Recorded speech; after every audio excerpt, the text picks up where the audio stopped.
welcome back to PA Chalk Up. I'm your host Manny, and today we have Tofi. How we doing? Good, Manny. How are you, man? I'm good. Obviously, you joined us for our first ever webinar, so we kind of already know you. But if you give us a little introduction on who you are, what you do, and how you got to where you are. As a strength coach and a business owner, my time is quite limited. My favorite part about being a coach is the fact that I get to interact with athletes and be with athletes and really coach them. That's why I use Teambuildr. I remember the days of searching for exercises, manually typing them in, and spending hours on spreadsheets and organizing my programs. This tends to be quite tedious and a lot of time consuming, which meant that I wasn't able to coach as much. So now for my business, Teambuildr is a non-negotiable. It's an all-in-one programming platform that lets you create and deliver workouts to your athletes just in a few clicks. With Teambuildr, I can customize programs, track athletes' progress in real time, and generate performance reports. My athletes get full ownership of their progress and can even share feedback on how they felt the session's going. Having this in place actually gives me more time to coach and be with my athletes. If you're ready to take your next step in your programming, give more time to your athletes, head over to teambuildr.com and use promo code PACHALKUP, that's PACHALQUP, and start your 30-day free trial. Yeah, absolutely. I started out my strength and conditioning journey post college. Was in predominantly general population in Boston for about a year and a half, and then with my athletic background, I kind of had the itch to get back into some sort of competitive environment because predominantly, like I said, it was just general population. I wasn't doing anything in the athletic sphere, so decided to go back study for master's in exercise science. Wound up with an internship at Yale University. Spent the better part of 6 years there. Started as an intern that summer of 2017. Stuck around, thankfully. The staff at the time wanted to kind of keep me around, so I picked up a part-time role coaching or being the strength coach for the rugby team, and kind of just trying to make ends meet. And then was offered a part-time spot, working with 6 teams at the Ivy League, and then eventually worked into a full-time spot after a year there. So worked with every team from pretty much sailing to football to to swimming and dive to fencing to the ice hockey programs, the golf programs, you name it. I mean, being in an Ivy institution, you're pretty much in the mix with everybody. So it was really great to kind of see just all the cultures there and how people approach the weight room from different backgrounds and what teams bring what attitude to the weight room and kind of how that can be molded. So spent some great, like I said, great 6 years there.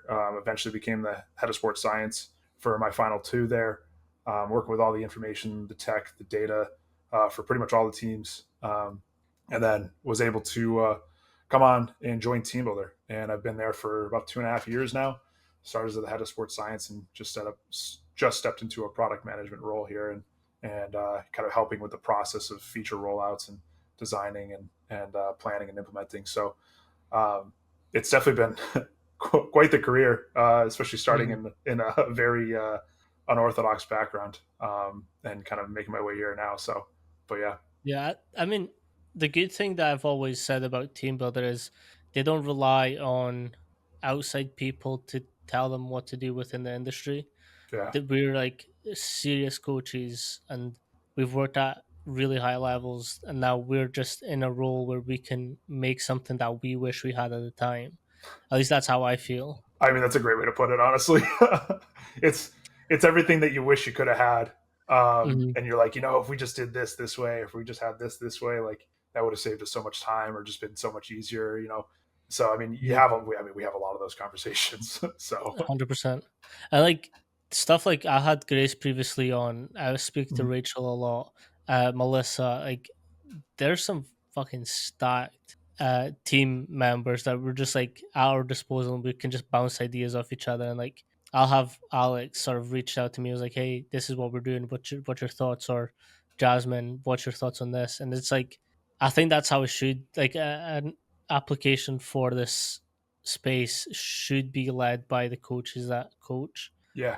Oh yeah. I mean, and I mean, all different backgrounds too, right? Like we've had people that have owned their own gym. We've had people that have worked in the college, professional, the high school setting. Like we've had people pretty much almost the whole gambit of Mhm. sectors within this profession, right? So it's like it's tough because like athletics is as large as athletics is, it's just a small community, and it's like if you know, and this goes back to our time at Yale, like Tom Newman would always say, like it's not really a job, it's a lifestyle. You know what I mean? Like you have Mhm. to really kind of understand the inner workings of it, and it's just such a huge commitment, and it really becomes like a part of who you are for quite a bit of time. So it's like, you know, if you don't have that kind of like understanding, if you didn't walk, a mile in a Mhm. coach's shoes, it's hard to really get into that mindset because it is different. It is very, Mhm. very different. It's niche, right? It's So it's the pacing of it as well. Like people like have to go out in and out of tabs and different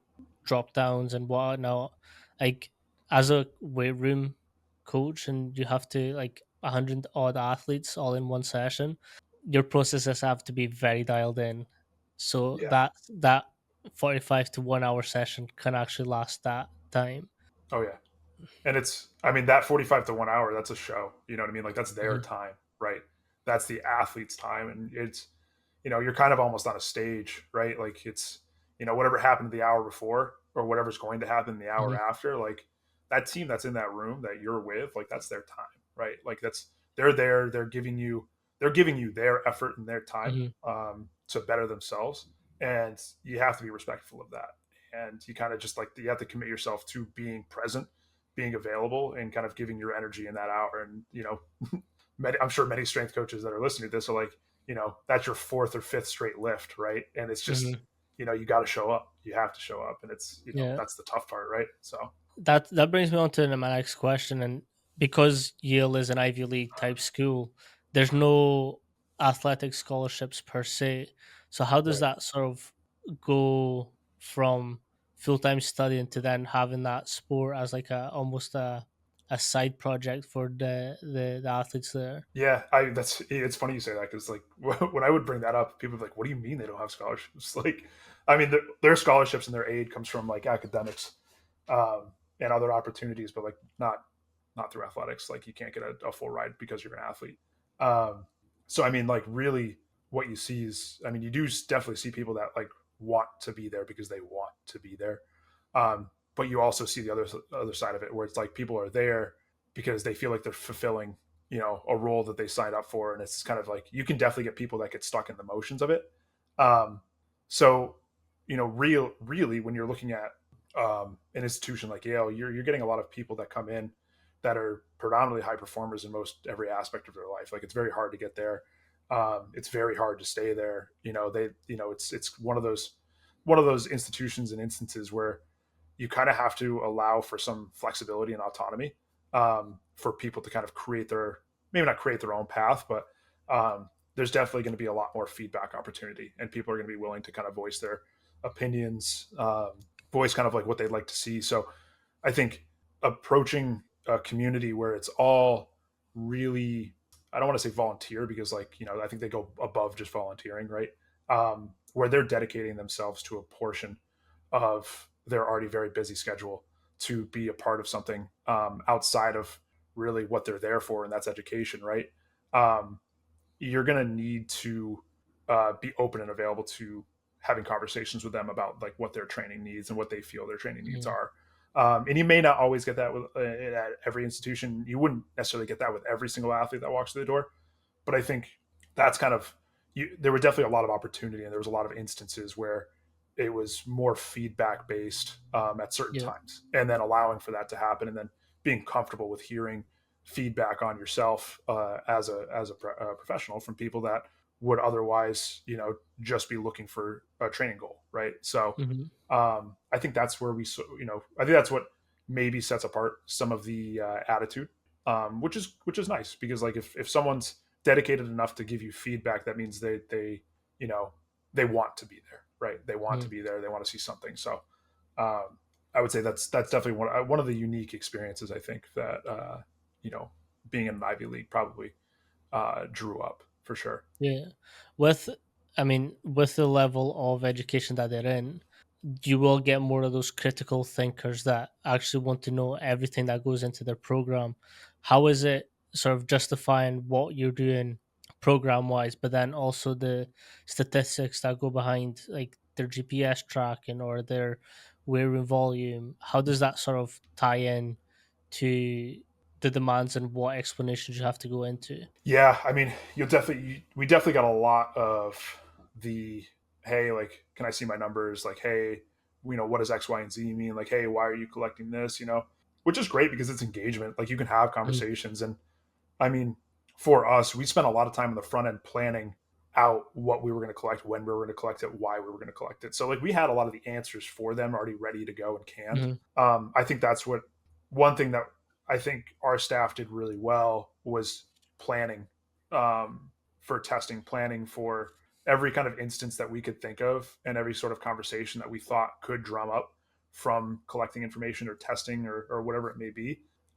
We spent a lot of time, pre return to campus, whether it be the winter or the summers, just kind of going through scenarios and talking through like why we would want to collect something, why we should show this versus showing this, right, to the athletes that we're serving. So we were pretty pointed in what we collected, showcased, and talked about, and that helped us in those conversations, right? Because athletes would inevitably ask, like, "Hey, what does this number mean? Why are we doing this?" And if we had a couple numbers that correlated, like, we could say, "Hey, like, if we better ourselves here, we actually see some increases over here," right? We may not be mm, doing this, let's say, like, we may not be sprinting right now, but like sprint times, based on this exercise, for your team and you specifically also, like, seem to improve, even though we may not be sprinting at this time because, like, it's just not the right time to be sprinting, not the right time of season, right? So, um, it's things like that. It's having the numbers ready and the conversations already pre thought out. And obviously you mm. can't account for everything, but you're really only as You've had confident as as you much are as you want. prepared.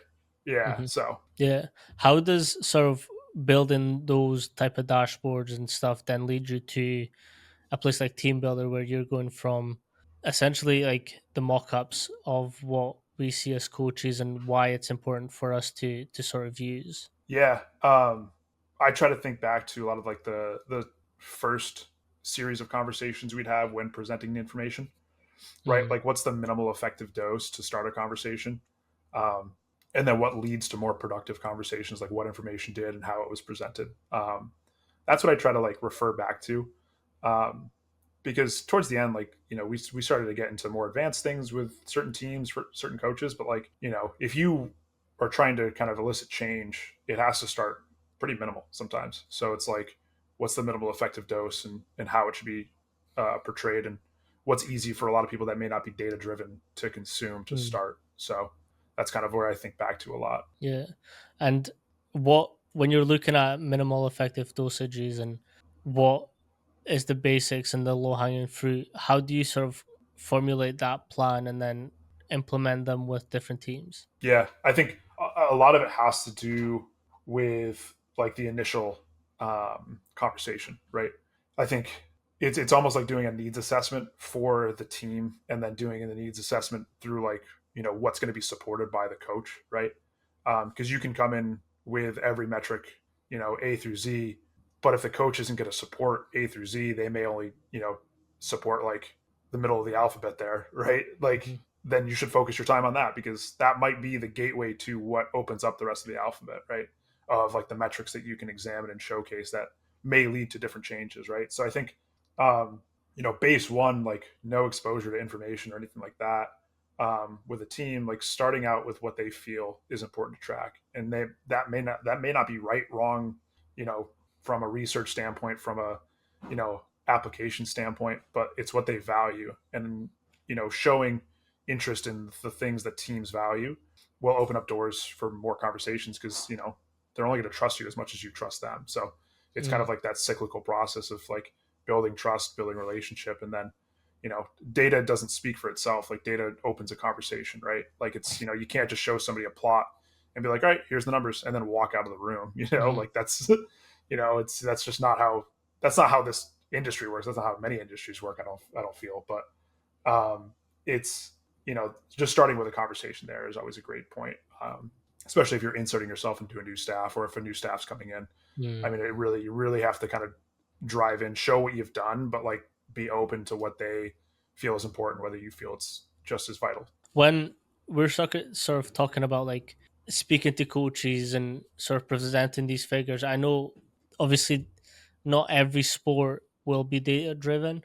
So Right. how do you have that conversation and open up those doors to coaches who are still perhaps like, no, I just need them to perform? Yeah, absolutely. I mean, I think and that comes down to like what performance really is in that sport, right?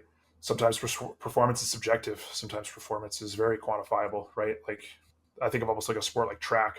Mm. The time is the time, the You either distance is win or the lose. distance. Yeah, there's you can't really skirt around anything there. So, um, but I mean, then you have uh, positional players in sports where you can't really necessarily quantify their performance outright, right? Like you might find, and I mean, this is a good example, but someone like our uh, at the time for football, our star linebacker Foye, um, didn't have the craziest stats his senior year, but like a lot of teams just avoided him on the field. You know what I mean? So it's like Mm, performance wasn't statistically quantifiable, but like if you saw a lot of the packages that they ran, like they just avoided him.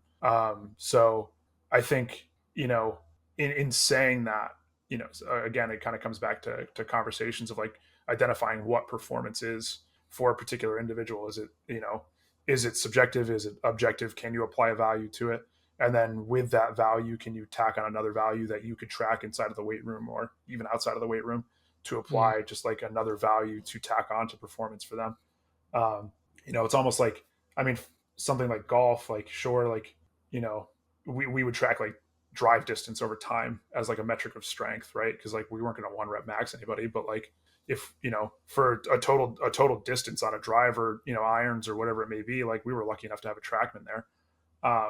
But like that's an easy performance metric, and you can say like, hey, well, the numbers in the weight room went up, right? And so did distance, right? And it could be as simple as like overall volume in the weight room just went up. It doesn't have to be tied to a mm, specific number, right? It's more so that like obviously progressive overload, especially for someone that doesn't have a huge training background, right? Like you say, like, hey, total volume in the weight room up. So it's like we say we want to push ourselves. Like, how much do we want to push ourselves? And the people that did really kind of go above and beyond, like this is what changes were led to, right? So something as simple as that, yeah.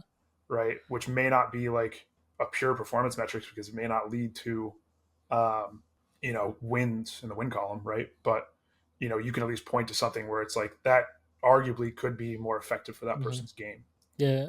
So I spoke with Steph Mock, now Grubs, and she imposed a super important question in our field, and it's like we need a way to assess our if we were successful or unsuccessful that season, because Mhm. like it's all fine to either win all season, but Right.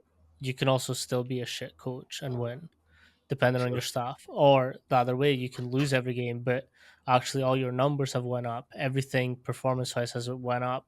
And maybe if you look at score percentages, you probably didn't lose as much compared to last year or the year before that.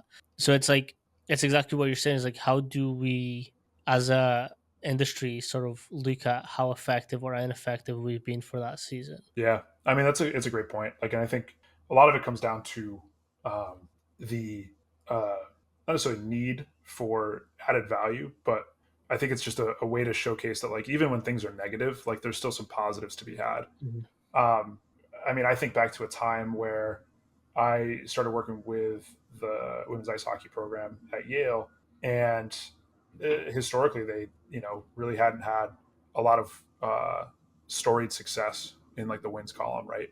So, really, like my first kind of exposure as like a true coach was saying, all right, well, what's going to be the most effective thing I can do right now? And it was a showcasing that I cared, right? In their training and their progression, right? And I rolled out something, maybe, and I mean looking back, maybe I rolled out something a little bit too like advanced. I probably tried a little bit too hard in the programming that I did, but like my key focus was just making sure when they left that the weight room was picked up, and right, because Mhm. it just wasn't when I first got there. It just like they kind of left it in disarray, didn't leave it better than they found it. So, I mean, small things like that, like you can point to a coach and even if it's just like, hey, the first day you step in the weight room, you take a picture of how it's left and then send it to the coach, be like, hey, this just isn't acceptable. And then, Mhm. 3 weeks later, you send them another picture like, hey, they great lift today, everything went well. Like even though we may not be on a winning streak right now, like they're taking care of their space, and like Mhm. culturally that makes so much more sense, right? Like that's such a small thing of being like, hey, look, like we're instilling this value or kind of culture of like we need to take care of the things we can control, and what we can control in this moment here is how we leave our space, right? Because it Mhm. was their space. It was a weight room in a rink. Um, Yeah. so I mean, granted, that's not easy to quantify, and like you can't quantify that over season. But like I like if mean, you're there's if you're trying to find have you positives and negatives there, have you ever read the book Peak Performance? I don't believe so. No, who's a buy? I'll get up. So essentially, one of my favorite parts about this book was the breakdown of um, the British cycling team. So they were a laughing stock. Um, like they try to get up. Um, so they were a laughing stock in the cycling world for just always losing. But a coach came across, and all he did was just make 1% of one thing better each week or each day, and that was as simple as like as soon as you finish wash in the bathroom, wash your hands. Mm-hmm. That led to a big impact of athletes being available because they weren't sick. Um, Again, 1% better seating Yeah. for their bikes, 1% better on the gears, just chipping off that 1%, which accumulated over a long period of time, as you know, makes the biggest differences. So for me, I always look at exactly what you said is like, although cleaning up the weight room isn't a big thing, but aesthetically, as soon as you walk in, you know you're ready to perform because like there's no mess, there's no clutter. At UW or under Coach Ron's guidance, you've always got dubs up. So the W's always have to be up, or the A's, whatever it is at this point. And it's something so minor because all you're having to do is just turn a plate, but aesthetically everything looks the same. Everything looks ready to use, ready to perform. When we leave the weight room for the next day, it's already set up for the next day. So all we have to do is get in, put Parch Teambuildr up, and fucking play because Yeah. that's all that's left. And again, it's that thing. And P.S. I've spoke to some of the interns from Yale, and I've become very familiar with the drills of cleaning the room Yeah. Oh yeah. and Yeah. tidying Yeah. up. Yeah. Yeah. Oh So yeah. I know It's, the performance base there as well. Like yeah. and Tom's always said this, and I kind of mentioned at the start. Like he's he's been helping me a lot with sort of how I should look at things and how my work is organized and what I do. And it's like he essentially said, like you have to look at yourself as a professional in the profession and coach industry.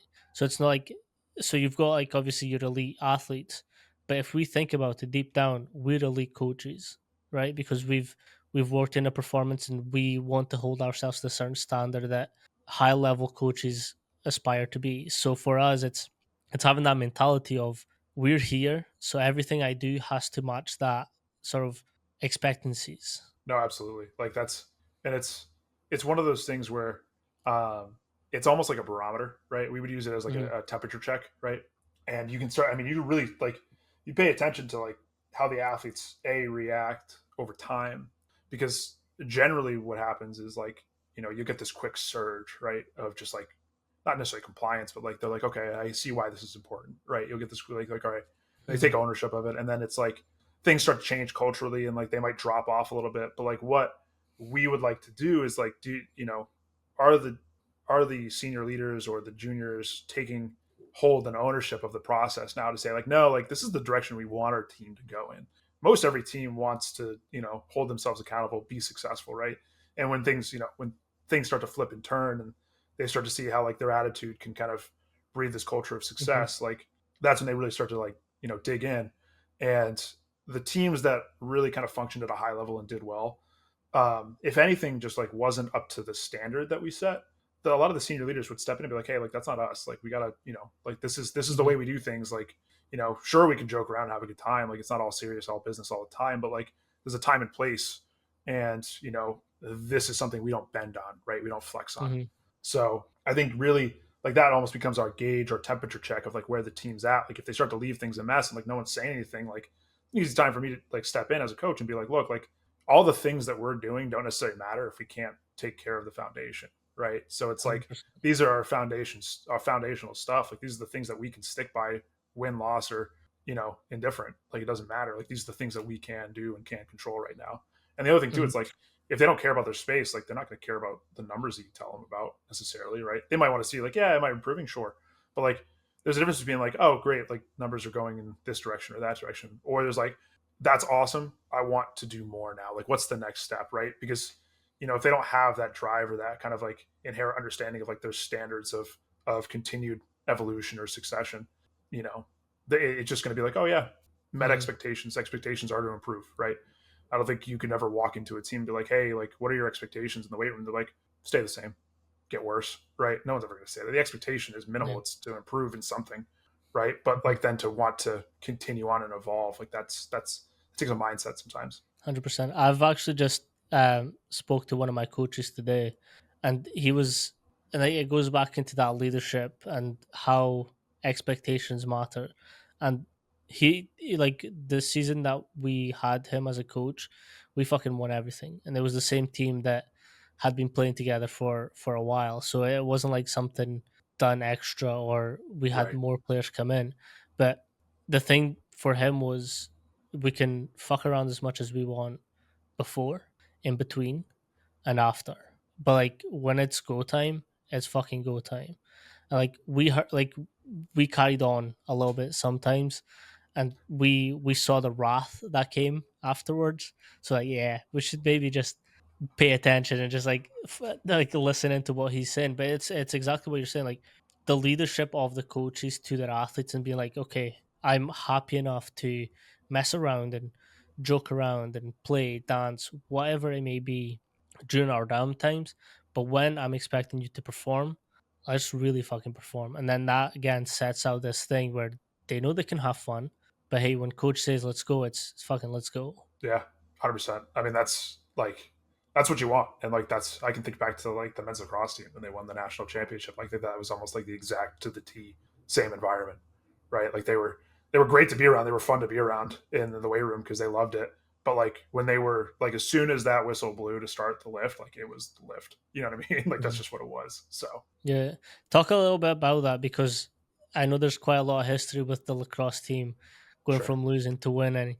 How was it to sort of program and sort of put these performance metrics in it for them? And what sort of increases and decreases did you see during that stint? Yeah. So I mean, I came on like at a very fortunate time, right? Because I came on in the summer of 2017 and 2018, the spring of 2018, that season. That's when they won. So a lot of like the So it cultural was all values were Tofi. there. No, God, no, it's Tom Newman. Rerun the tape there. No, it was I mean the thing that we did implement that was new that season was that fatigue monitoring, right? Like Mm. the fatigue based lift prescriptions in season, and that Flexible really, non-linear. yeah, flexible nonlinear, man. Like I will, that is the hill I will die on. It's a Mhm. phenomenal way to run a program. So, uh fun fact, because me and Tom have been speaking quite a lot, like I've sat in on some of his calls with his athletes, and just to watch the process of like, okay, if you're at close to 100%, this is the mm, program that you do. If you're at like 50 to 70, this is the program that you do. If you're anything below, this is the program that you do. Like, it does take a little bit extra on the back end, but it fucking mm. makes it so much worth it. Oh yeah, yeah. It's just, and it's an easy way to have like, again, to go back to like data leads to conversations. It's an easy way to be like, you'll hear a lot of people say like, kids come in, they say they're so tired, and then they hit a PR. Well, it's like we saw that, right? Like Mhm, we'd have kids come in and they would say their fatigue levels are like 7, 8. They're like, oh, I feel like I didn't get enough sleep. I felt like I was restless. But then they go and jump for mhm, their day, and they're at 101. You know what I mean? And it's like they're like, I didn't think I could do that. You know what I mean? It's like then you put them in a lift where they can succeed and push even further. Like that's a mhm, double win, right? Not only did they think that like they couldn't do something that day, um, but they were able to. They set a PR in their jump, and then they could probably PR in the weight room if they wanted to. Like midway through the season, with the men's hockey team, I had a kid was able to add 5 pounds to their their power clean, but they jumped like 105. They set like a inch PR on their vert that day, and they were like, oh, I didn't think I could do that. And you're like, well, I mean, the numbers told me you were Mhm. fresh, right? So like you probably were in a state where you could.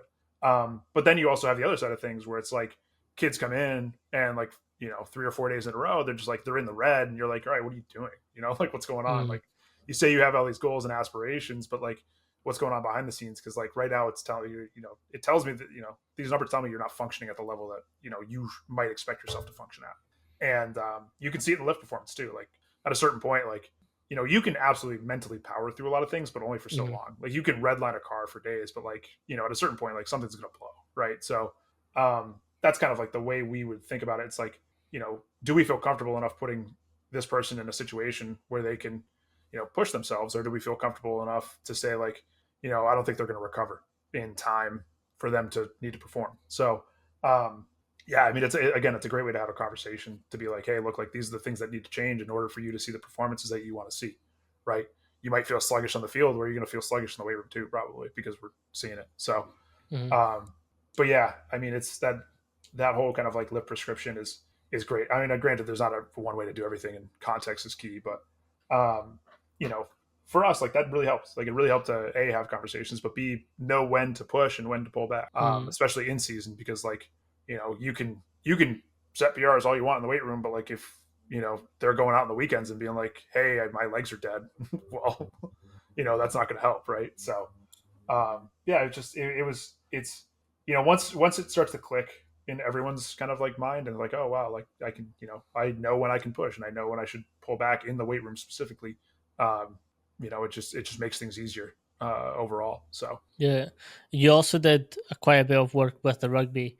mhm. Rugby was my sport, anyways. Right. So, what were some of the things that you looked at or implemented as you were going through their programs? Um, honestly, like for me, that they were club at Yale. Mm-hmm. So it was obviously like they technically paid money, I believe, to be there, right? You know what I mean? Like they had to like fund their own, granted fundraising and stuff, but like at the end of the day, like it's up to them to be able to get to the games they want to go to, and all that. So it's like that's a little bit of a different element. So I mean, for me, a lot of it was just to be like, hey, we're here. Like, I'm going to be here for you. Like, you're not a club team anymore. Like, you're D1 along with every other athlete that steps in this weight room, right? So like we can say all we want to do is just show up and play, or we can put some work in. Like I remember the first thing that I did with that team is they all had to have the same color shirt, right, to be Mm-hmm. able to enter the weight room. They couldn't, because that's what we did with our varsity teams. Like they got handed gear, um, and I didn't care necessarily what logo was on the front, or as long as it wasn't anything obscene.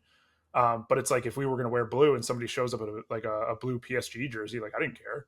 It just showed that they were committed to setting a standard for themselves. And then if everyone was squared away and we got through the warm up and we were happy and ready to go, then we were ready to go. Like I didn't run anything necessarily fancy. I don't think I did anything groundbreaking with the training. We didn't do nonlinear. They weren't in the weight room enough in season, right? So it was like because there was much more of like it's a club team. Like Mm-hmm. their commitment was academics wholeheartedly, and they played rugby on the side, and they were a great group to be around. They were a lot of fun, but I mean, for me, like I mean, I can't really say that I did anything groundbreaking or I did Mm-hmm. anything that would be I beneficial would to rugby coaches right now. I would challenge that, and it's the expectation thing that you put on them. hmm And that's one thing that I learned from the US. It's the cohesion of expectations and how that leads to better success. And like it can be something as minor as walking in and being like, "Hey, everyone's wearing blue today. To step into through that door, you're wearing blue," and then following that, and again, Ray Zingler puts it the best way. It's like we're not just building athletes; we're building fucking humans. hmm Like I bet that's a lesson that they carried on for the rest of their life. It's like just again could may not have been Yale on their chest, but they had that blue. They had that thing that set them apart from everyone else. Coach Mack always talks about the first thing he does when he walks into a new team is he sits everyone down and tells them what he expects from everyone. And like he holds himself to those same standards. Like if he's got this rule where if someone messes up, everyone's doing a down up. Yeah. If he Yep. messes up, he is doing a down up. And I've seen him do down ups. So it's like it's also being about what you believe and what expectations and just how you want the program to carry out and making that clear for them. And they all got on board. They, they had a good season, right? Like they did well. They enjoyed the weight room. Obviously, like they wanted to be there to lift. It's like to have the understanding, like this isn't, you don't show up and get to be here, right? Like Mm-hmm. if you want to be in this room with everybody else that walks through, like we have to have the same standards as everybody else, right? Like we can't make a mockery of other teams that are here because we're club, right? We're allowed and able to be here, so let's make everything right, right? Like let's act like we are supposed to be here. So Mm-hmm. and they took that. I mean, there were definitely like some hiccups, along the way. They were like, you have kids show up and they're like, oh, I couldn't make it. I couldn't grab a blue shirt. And then you'd be like, all right, well, does anybody have a blue shirt today for this one coming in? Like, but like those are teaching moments. You know what I mean? Like it's, those aren't. I don't see them as like necessarily negatives. It's just like you have Mm-hmm. to uphold something in that moment and be like, hey, look, like if we're committed to being here, we set ourselves up for success. Like if we think we're going to run late to lift, like let me know. That's fine. Like I don't want you to be unaccounted for, right? Mm-hmm. So, but also if you're going to be late and like you don't have the gear, like that's another conversation in of itself. It's like plan a little bit better. Put a blue shirt in your backpack before you even start the day, right? Mm-hmm. Lifts today. So, just things like that. So, Yeah. In terms of sort of how did you what were the main differences between your program and between different, like if you had club or then the collegiate setting, how would that program and systems be different, and what would you do? you're talking like just like pure like prescription, Yeah. I guess. Yeah. Honestly, like, I mean, like I said, like for the rugby team, a lot of the kids, like some kids were athletes and some kids weren't. Like they weren't athletes growing up, or they were like, they played some high school ball, but like it wasn't at a high level, and it wasn't like anything ridiculous. So like for them, it was more so let's like assess who can do something advanced, and like let's just assess like who needs to learn how to squat, right? So I really set myself up to be like, all right, these are the people that I can trust to move and move with quality, and like these are the people that like I'm gonna have to keep an eye on and like really take through some like coaching to start. So um, knowing that, and oftentimes it was either just myself and a few interns that were able to stick around late because like they were the last lift of the day, and we would just kind of go through. We'd have like a basic end where I would spend some time. We'd have like an intermediate advanced area that I would put in the middle that I could still keep an eye on, and then we'd have like maybe some people that like really need some technical work, or sorry, don't need some technical work, but aren't going to do anything crazy. Like I might have a few interns be able to float over there, knowing that like they'll be able to take care of their own lift on their own. So putting a program in place that allows for people to thrive, given what they need, their strength level, their lifting ability, like where they are at training age, right? But also having to like sub that down for you know people that came in the door that just had never really been in a weight room in a structured setting. And I did do that also with a lot of college teams, right? With like D1, where you'd expect people to come in and just like perform at an athletic D1 level. Mhm. You get a lot of people that come in and just their movement patterns are all over the place. Like they don't necessarily know how to squat, like they don't know how to bench, like which is fine. So I took a lot of those same principles from like the club program where you saw a larger portion of the people just not really have great movement efficiency in the weight room, and applied that to the college setting. Granted, those athletes did pick it up a little bit quicker, which led to more advanced programming, and I guess more, more variety in the program. Whereas like I really stuck to the basics with rugby. It was like starting strength, Texas method, and then we'd go into maybe some advanced stuff in velocity, but like that was only after like they were really like locked in. So, but yeah, I mean, I don't know if there's anything that was like the principles were really the same, right? Mhm. Right, like foundation of strength, and then you know move things Movement fast. quality. Yeah, Yeah. yeah, movement quality, foundation of strength, move things fast.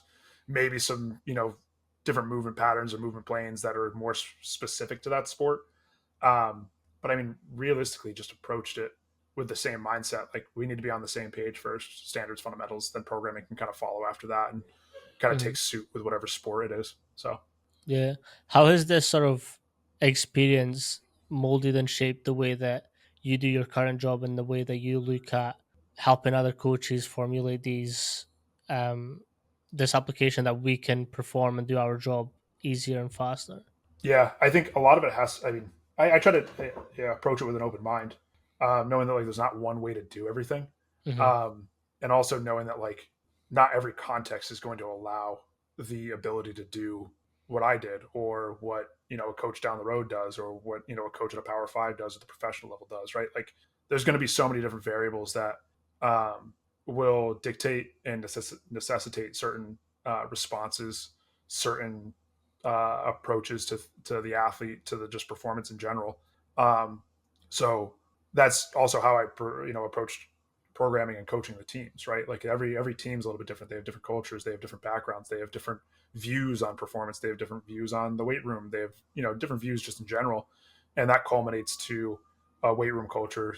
In the soccer program, that's different than the football program. That's different than the volleyball team. Right, like it's um, all those things need to be considered and understood, so when approaching like building something for a broad market and a broad spectrum, like what are the things that we can refer back to? And when you refer back to what works in coaching, it works with building cultures. It's the foundations. It's just making sure that things are squared away. So finding the small things that can help coaches just square a few things away from a data perspective, and what's just a minimal amount of information that can lead to conversation, um, Hmm. is really kind of like how I approach ways to develop, or helping kind of the developmental process, because I don't want to say that I develop anything necessarily. Just how the development process can take hold with the consideration that this has to go out to people with all different contexts, all different kind of cultures, that are going to utilize this maybe in a very similar fashion, but what purpose does it serve? So, um, I think just working with the abundance of teams that I have has definitely helped me to keep like an open mind and understanding like there are foundational things that are going to be the same that can help a broad spectrum of people, um, and really kind of trying to hone in on those details that can help people kind of push that further. And then that's when you get feedback, Hmm. and that's when you can kind of make things curtail things a little bit differently. Yeah, you also do quite a lot of speaking engagements and different types of science and data. And how does that sort of tie in with what you do and what you've previously done? I think really it allows for different avenues of conversation, right? Like, I mean, a lot of the times if I do end up at a speaking engagement or talking through things, or um, people might reach out and be like, "Hey, have you ever considered this?" Or like, "Hey, like I love the point you made," or I kind of disagree with the point you made, and then have you considered this? It just I'm very open to all of that, right? Like it's because in reality, like everyone's trying to accomplish something very similar. Like they want to help athletes, clients achieve some sort of success, and they have to go about it their own way to do it. Um, so I don't claim to know everything or every avenue to kind of go down. So I think just being more involved and kind of listening to people's perspectives and thoughts on things definitely, through these speaking engagements definitely helps in that Yeah. regard.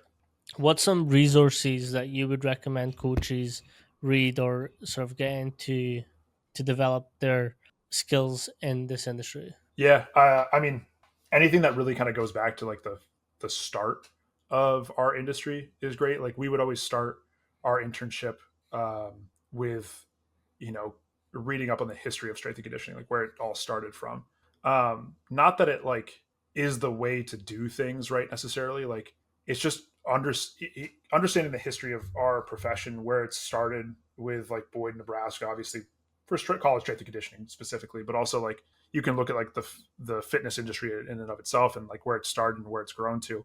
Um, Understanding kind of like the foundation, what the necessity was, why we do what we do, can help to at least like open up some understanding of how people got to the thought processes that they currently are at, right?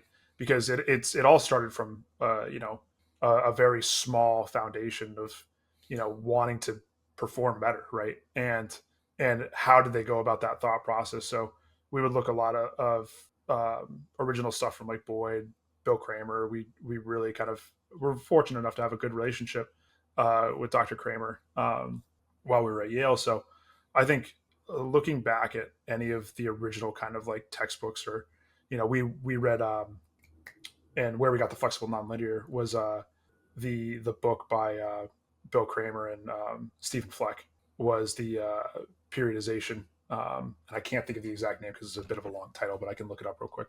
What was the other name? Kramer and Stephen Fleck. Stephen Fleck. Optimizing strength training, designing nonlinear periodization workouts. Like that's a there's a lot of stuff in there that we found. Like there was almost positive it was from this book, but they talked about kind of like waist measurement and body weights and uh, using that as just an indicator of like if someone's waist is decreasing in size and their body weight's going up, that's probably a good sign that they're putting on muscle mass and losing fat. Yeah, that's the one. So like we dove into that fall of end of summer, early fall semester of 2017 to build out the nonlinear programming um, for that spring season for the lacrosse team. Um, that's a good one because it just shows you where people's minds were at when Mhm. they didn't have technology, right? Like they didn't have DEXA scans. They did, I mean, they might have, but like I don't know how far back DEXA necessarily goes, but like it wasn't ubiquitous like it is now, where you might find it at a Power Five program that can shell out for that stuff. Um, so it just shows you where people's minds were at before they had access to these quick digitized, Mhm. data processing machines, right? So it's always a good kind of like just check on are you utilizing the resources you have, but also kind of like how you can administer programs. So I think that's a good one. Just anything that comes before the advent of a lot of tech definitely helps to kind of give you a good foundation to understand like how things were originally run and what you can start with and then eventually evolve to. Mhm. Apart from researching into sort of like the history of SSC and how we started, what would be some advice that you would give new coaches or coaches coming into this industry? Yeah. I mean, I would always say to like, athletes that step in the weight room for the first time, or not athletes, sorry, the Coaches. interns that would step into the weight room. Yeah, coaches that would they're like they wanted their they're there because they want to be a coach at some capacity, some level. Um, Particularly the ones that like came in with from an exercise science program. Like you can read about sets and reps and like what to do in certain situations from a textbook, but as soon as you step in front of an athlete, like you're not reading a textbook anymore. You're reading a person. Like that's a person, right? Like Mhm. it's no longer it's no longer words on a page, right? It's you're dealing with someone with you know a length of experience in their own right, right? And it's sure you can say every anatomical position to them, but like at the end of the day, like your job is to kind of get them motivated to move and Mhm. then move in the right capacity and then move under progressive overload and then move under other stimuli and other instances and different planes and patterns, right? So it's like sure the foundation is there, but like for young coaches that are looking to get into the game, it's like I think our as much of a science of biomechanics and just like like overload on the system and kind Mhm. of creating Physiology. adaptations for us. It's psychology too, right? Like it's more than just Physiology. physiology. Yes, thank you. Yeah. But also yes, psychology. Like just Yeah. understanding like motivation and understanding like how to be present in a room without being overbearing. Like just learning how to be a physical Mhm. presence of a coach. So Again, because I not think to be yeah, the go ahead. drum again, but the 3x5 hugs. Yeah, yeah, absolutely. Yeah, like positive touch, right? Like we would always say that too for like, high fives, make sure like you're going by congratulating people, even if it's like something small. It's just being a support system, um, around for the people around you. I think sometimes it's yeah, and we would say see this all the time. It's like you want to come in and flex your knowledge, but like, Mhm. nobody cares how much you know until they know how much you care. And I always say that in probably every speaking engagement that I go into, but like that's something from Tom Newman. He would say that to us all the time. Right. So it's that's No, vital. 100%.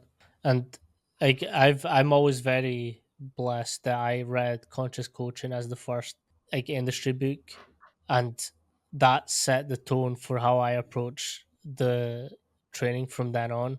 Like I try and identify who I have, what their needs are. There Mhm. was another episode I did with Sachin McDonald, and he introduced me to this notion where it's like a fist bump can tell you a lot about how your athlete is coming in. Like if he comes in and just gives you a half-assed fist bump or a handshake or whatever you do, like chances are there is something happening on the background. Right. So do we investigate or do we just let them go? Like again, it also depends on the person, but like you can always keep an eye. You can always, and again, flexible non-linear. you could make them do jumps and see where they are. If they're fucking good, let's roll ball. If not, let's let's try and dig down deep a little bit more and try and understand what's going on. 100%. I love that. I totally get where they're coming from. That's great. Um, now we've already mentioned it, but what hell are you dying on in this industry? Oh, I mean, yeah, I think it's for strength and conditioning specifically. Uh, it's just the modification in weight room on the day, and I don't necessarily know if what we did was like 100% right, 100% perfect. Like we obviously we did see success in the weight room in season for teams that predominantly maybe would have shrugged off some real aggressive training, quote unquote aggressive training for that time of year. Um, we were able to develop people in season, and we were able to develop that paid dividends in the off season when we really got after it. So uh, I think it's just it's tough to, especially at the college setting, and even now the high school setting, like private training. Like I did that for a little bit after leaving Yale, and like these kids are playing three sports in a single Mhm, season, and like they're going from practice, they go from school to practice to weight room to practice, and then it's just it's insane. But to say that like someone can come in every single day and do this idyllic program that you've set forth, and there's no deviation, and there will never be deviation, like that's, I don't know, mhm.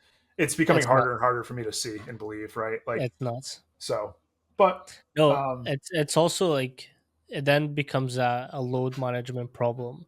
Now, right, I always agree that if you're programming for a sport, your athletes should be able to do at least another half or another quarter on top of what their demands are. Like I yeah, want my athletes to still be as fresh at the end.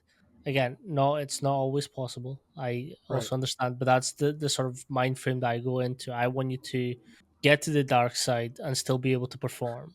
And now with kids that are playing three, four different sports yeah, at high levels, like injuries, injury rates are going up. Like right, they're not able to recover. They're not able to fuel sufficiently for what they're doing.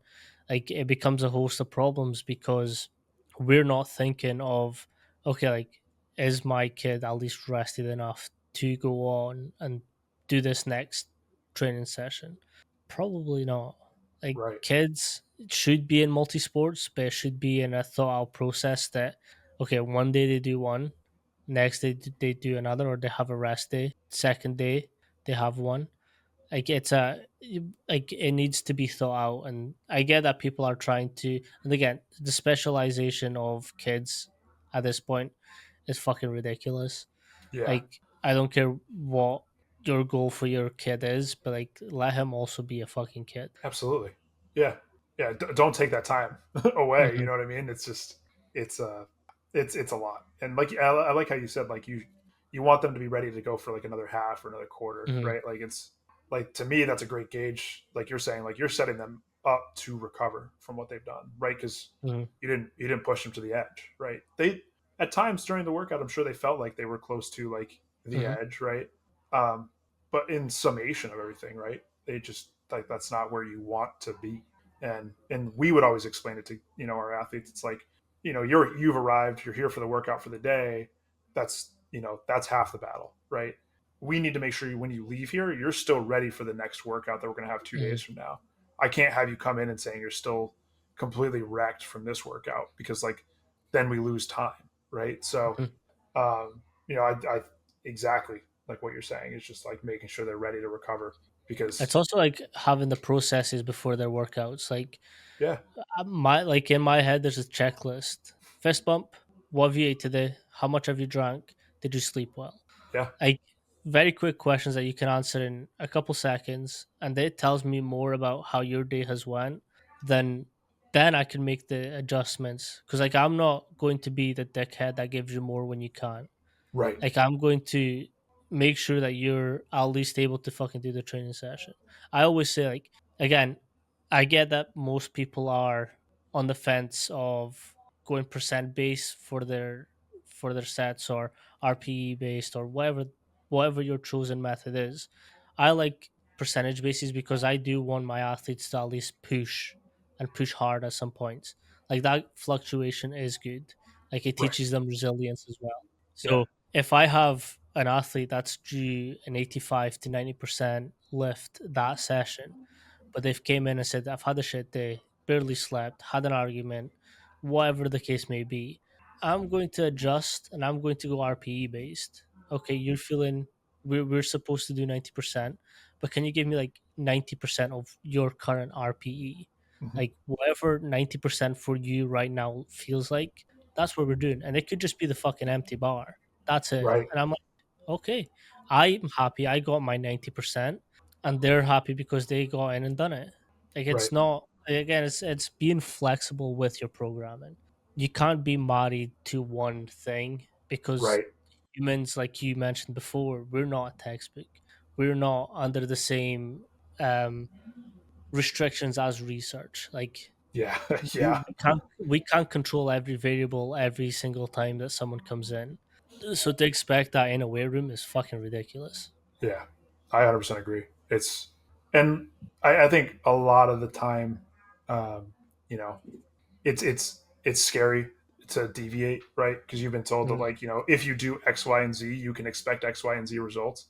But when you start doing X on one day and then you have to go all the way to A the next day, you're like, well, that's not part of what I was told would work, right? And then you really like it's like it was tough for me in the beginning, um, but once you start to see it unfold and it just mhm, makes so much sense because again, like adaptation doesn't happen in the third rep of the fifth set. It happens mhm, because they recovered from that exposure, right? So if we're putting them in a hole, more than they can dig themselves out of with their eating patterns, sleeping patterns, so on and so mhm, forth, like you're not going to get adaptation, right? Like you're not going to drive it. So that's why in turn and in time, it made so much more sense to me looking at it that way, right? Like you're trying to set them up to recover, mhm. given what they're presenting with. So Yeah, and I completely like agree with the you need to push your athletes as hard as you yeah, can sometimes, but like you're also allowed to fucking give them an easy session. Like it'll probably do them more good than fucking not. right, And like even absolutely, recovery, if I've got athletes that are performing, I'm going to give them active recovery. Like I just want right, you to move. Just move. I don't care if it's walking, I don't care if it's a gentle cycle. I don't care what it is, a row, whatever you want to do. Just get your body moving. yeah. I mean, I remember there was one time had a goalie come in on a Sunday lift after a game, and they had lost, and like he had a pretty poor performance. So like he just wasn't ready, right, to lift. And I remember I gave him just mini band, big band stretches, like just a list of things that was like effectively it was just a warm up, like it was like an hour long warm up effectively. And I remember after the lift, he was like, I needed that. He's like, I Mhm, really needed that today. And, you know, that lack of weights that day adds like four or five more instances where you can be like, mhm, hey, are you really feel that bad today? Or like, can we push through today? Because they know that you have their back, right? mhm. And I think that's art of coaching, right? That's not Yep. numbers, right? So it's you're just again like the best interest of the athlete is often in the eyes of the athlete, right? So it's like you're Mhm, trying to match that energy when they come in and making sure that like they can get what they need that day, knowing that you can push them some days, but like, there's some days that like you just don't want to touch, right? And they'll be honest with you. So and mhm, sometimes it takes longer than others. Sometimes people respond to that right away. Sometimes you might get people that want to game the system a little bit, be like, oh, I don't feel like doing anything today. But usually you can sniff that out. So mhm. Oh, I've had some experiences where definitely happens. you're trying shit. Yeah, yeah. No, it's hey, it is what it But is. yeah, it becomes an issue, and I'm lucky that I can sort of at this like right now I can pick and choose Yeah, who comes in, like because like yeah, if you're not serious about performing, then it's kind of hard to get you to go to that next level because if you don't want to, then I'm not going to be able to to perform for you. Like yeah, I always say to my athletes, like every success that you have is yours because you got right. in, you did the reps, you did the sets. I was just there watching. Like Yeah, that's kind of what coaching is. Although I give them plan, sure, but like they did it. Not 100. I mean, oftentimes people would ask what like the best program is, and sometimes like the best program is the one that's just stuck to. And it's like if you're gonna be flexible on a regular basis, like we're gonna stick to the fact that like we need to be flexible on a regular basis. If we're gonna be Mhm. rigid and we want to push through, like we have to be rigid and push through. Like I think really just again it comes back to expectations. Like if I would, and we did this a lot as a staff too, but like before the season started, we'd have a presentation on what was going to be set forth for them in the weight room, Mhm. right? Like these are There's the expectations. Like expectations. this is a plan we're rolling with, right? Like this is, and we would oftentimes really open up the annual plan to them before the start of their off season, quote unquote, or the weight room in season, right? And we would say like, this is my, this is 365 for you. This is where I expect everyone to kind of be. This is what I expect everyone to follow. It may not look like a straight line, going up in the upward direction. It might, we might have some peaks and valleys, but this is the expectation, and this is the program you're going to see day one, starting tomorrow or next week or whatever it was, and then this is the one you're going to see in the second half of the semester, and then this is what it's going to be for the summer when you all go home, right? Or like this is what it's going to be for the winter. Um, so it allows like you to have those conversations up front, and but like again, it just sets the expectation, and like Mm. that's when you can have conversations about where the deviations can happen, or if there can be deviations, right? So 100%. I also think it's important to be clear that although we make exceptions, it's not all the time, nor can it be all the time. Like exactly.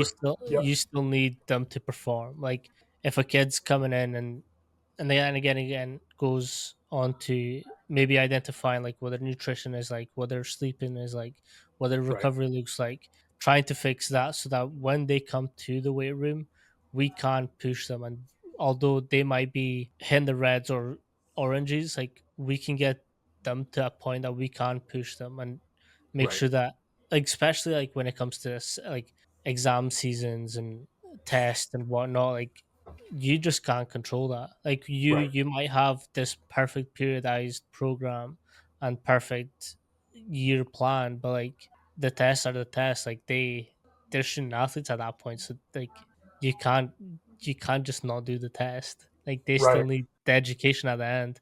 Yeah. Because if they don't pass the test, then they're not going to be there next semester to be in the weight room. So it's kind of a moot Yeah. point, right?